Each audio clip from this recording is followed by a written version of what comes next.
Hello, how you doing? This is Friday, and we have the story. We'll continue with where we stopped last Friday, which was when. Well, hello, Gabriela. How you doing? Hello, Rod. How you keeping? Good, thank you. So, last Friday, we stopped where your auntie told us that we should have pursued the career as a duo. The last show we did in Mexico City with the band, the last song we played was like a little song we wrote on that album that never came out with the band, with Tierra Ácida. And we did 3 songs in this kind of small festival inside a small venue. And the last song was you and I just sitting like that playing for the first time acoustic guitars. And No, I think they were electrical with no distortion, Okay. and you and I seated. It's okay. Well, anyway, they were electroacoustic. Do you remember those ones? Anyway, And we were like a super old people. Like, no, they were not electroacoustic. They were electric. And anyway, okay, whatever. because we got electroacoustic after. so Okay. that we can call this this section, this chapter, the South Pacific chapter, Yeah. because that's where we went. And so after the band, So what happened just right after that happened at that festival, that show? at that show, so we finished that show, and at that time we both had regular jobs. Rod was working on the TV channel in Canal 11, and I was supposed to do something like You were teaching music, right? Like guitar to music. It was just like riffs and stuff with a couple of little students, but not much money there. little And it was, like this size. but they were kids, I was 20, 23, and they were kids, like teenagers. And then, and I also used to work in the government building, which we did nothing there, essentially. And As you do in government buildings. as you do. So right after that, and I remember I said we should go to the beach. We should go to the Ixtapa, or any beach in Mexico, any beach town in Mexico. And then Rod is always usually sometimes more logical than me. Sometimes I'm more logical than you. But at that time he told me yes, but when? And I thought I think this was in Mayo, Junio, probably was in May, beginning of May, and I remember I said, why we don't leave, we go to the beach in September and November, because you were going to receive like extra money and the TV channel, because it's the way it worked. At some point they give you some money. And Retroactive, they call something like whatever this. that is. And I said we should go and we take that little money with us. And then Rhoda was just like going like this and said no, because if we go, we need to go now, like now. And I'm like, oh really? Just now? They just like we didn't know anybody there or anything like that. And after a long, I don't know, 10 years after, I realized why he decided that, like, all of a sudden, now I know what it was. What was that? It was the soccer World Cup. It was in June. It was going to be on June 1998. And why didn't I just wait till that No, because happen what and then go happened, after? you see, because now I know you really well, after all these years, what happened was that this was in May. That was 1 month before the World Cup, okay? So I said, we should go to the beach. And then I sold the idea because he was, okay, yes, let's go to the beach. But when? He asked, when? And I said, let's go when they give you the extra money, which will be maybe in September and November this year.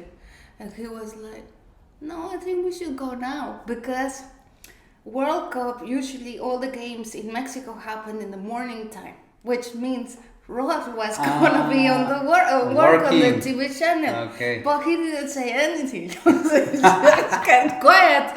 So and I said we should go now, and I'm like, wow, this guy's adventurous. I thought he was more methodic, and like all my life I thought he's so methodic and more disciplined and all of this, and all of a sudden it was just like, let's go tomorrow, and I was just like, okay, let's go tomorrow. See, trust the process.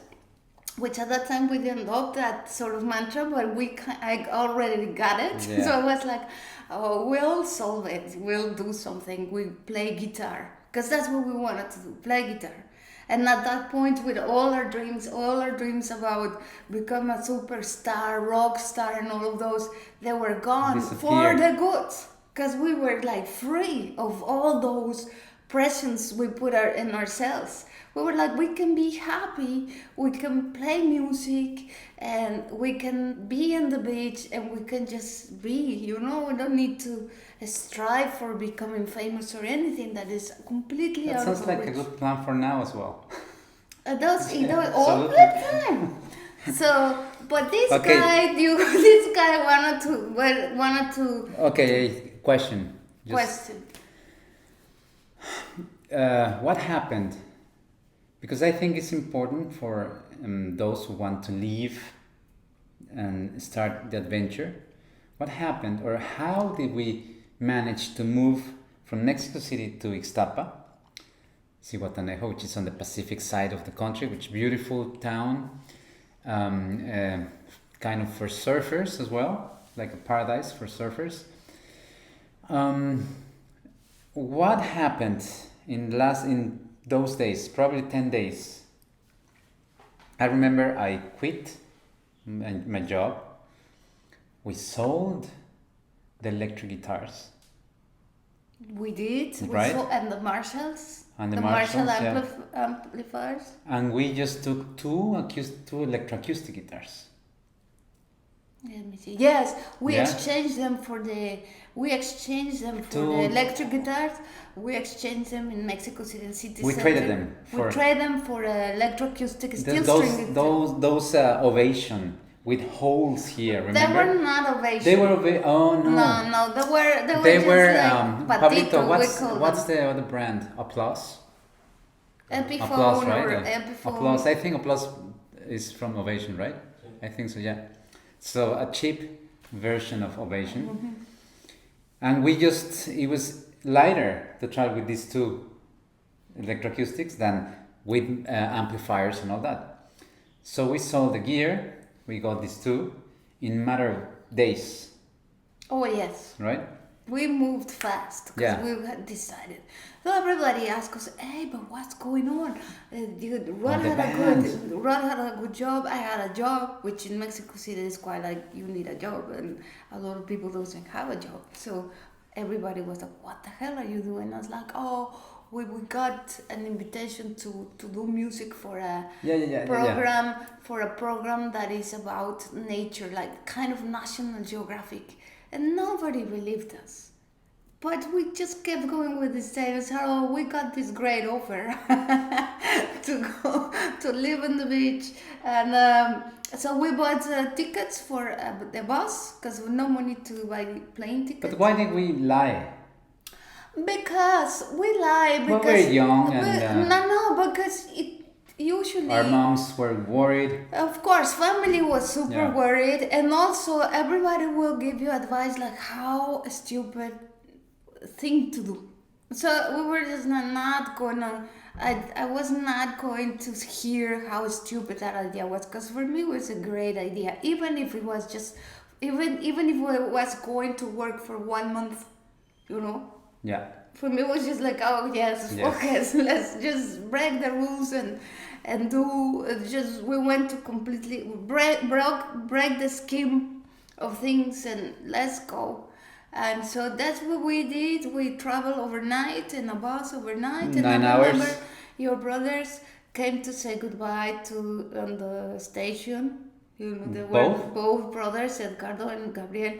They were just like looking at us like, these guys, you know, like I think they were worried, especially Edgardo. I think Which actually he'll come back to the story in the future, right? My brother Edgardo, Sí. because he used to play the bass on the band, and of course he saw how we turned the band he was in into our band with the other two members, and he saw that didn't work, and I don't know. He comes back to the We could story. ask Yeah, him what he thought.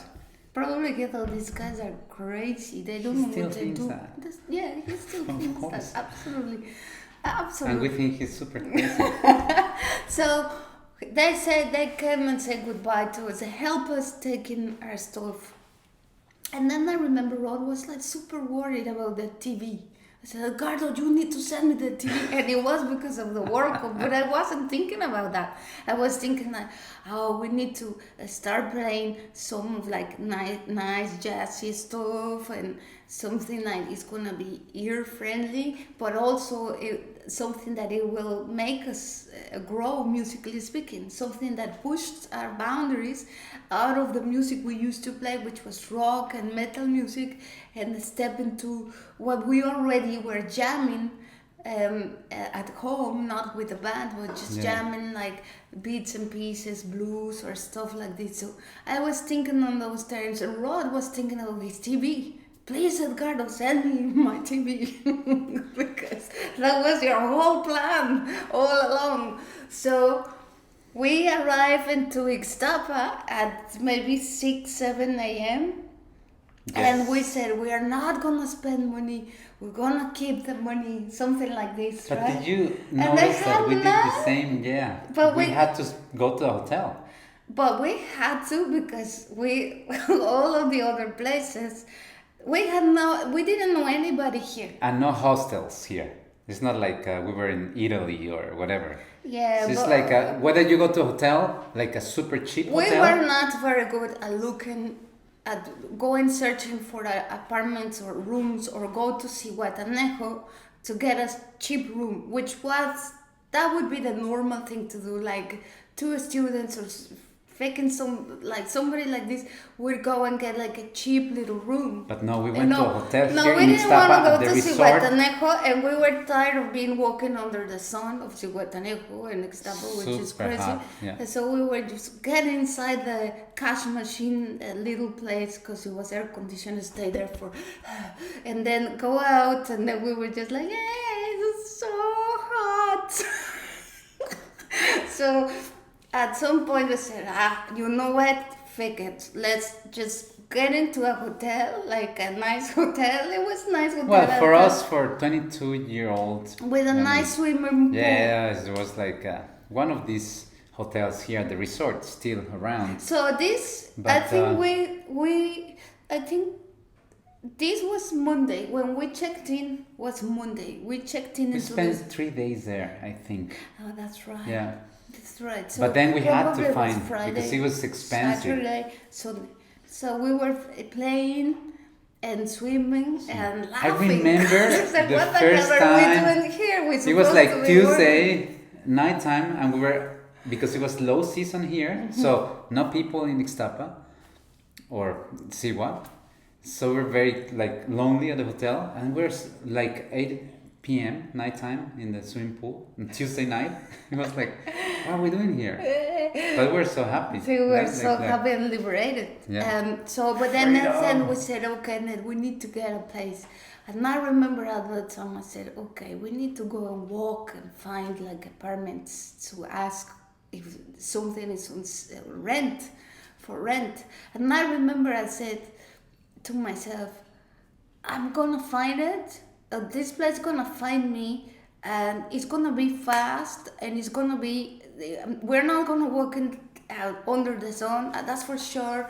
And I said to the universe, send me the apartment. And then we walked, and we found this guy, this old man. He was just called outside. Seferino.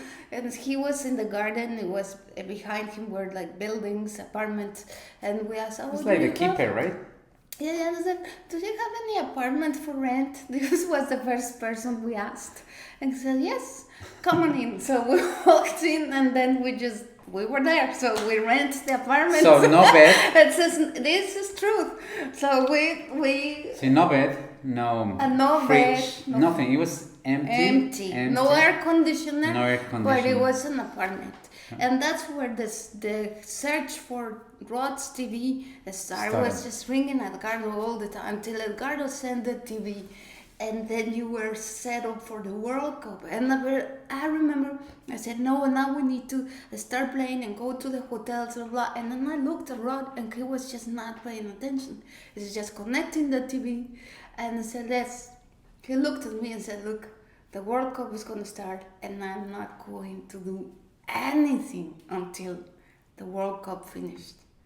Like anything. This is a dream of my life, being able to watch the full World Cup without being to the school, without being to work, without just... I remember in school I would go out. I told my mom I'm going to school, and when the World Cups were in Europe, of course, it was school time. I would not get in just to go to some store to watch the matches. Marketplace. So of course I was like traumatized by the fact that I wasn't able to, because I mean football is my kind of other love. But anyway, I wouldn't do that now.